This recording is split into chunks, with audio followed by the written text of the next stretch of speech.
Now let us begin the investigation to test how these factors influence germination.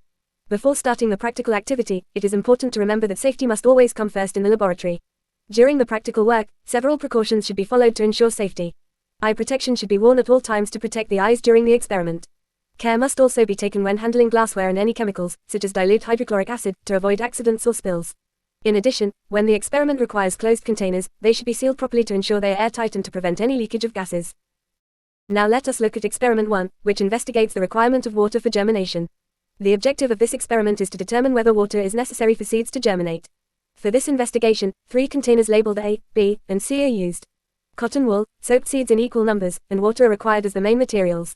The seeds used in all containers should be the same type and number to ensure a fair comparison. The procedure begins by labeling the 3 containers A, B, and C. Dry cotton wool is placed at the bottom of each container. An equal number of soaked pea seeds are then placed on the cotton wool in each container. In container A, the cotton wool is left completely dry. In container B, water is added so that the cotton wool becomes moist but not flooded.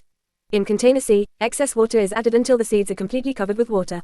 The containers are then left at room temperature for about 1 week so that the seeds can be observed for any changes.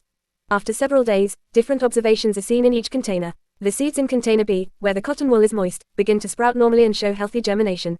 The seeds in container A show no visible change because the dry cotton wool does not provide the water needed for germination. The seeds in container C may swell slightly because they absorb water, but they usually show little or no proper growth and some may begin to decay. From these observations, the results show that only the seeds provided with adequate moisture in container B are able to germinate successfully. The analysis of this experiment shows that water is essential because it activates enzymes and metabolic processes within the seed, allowing growth to begin.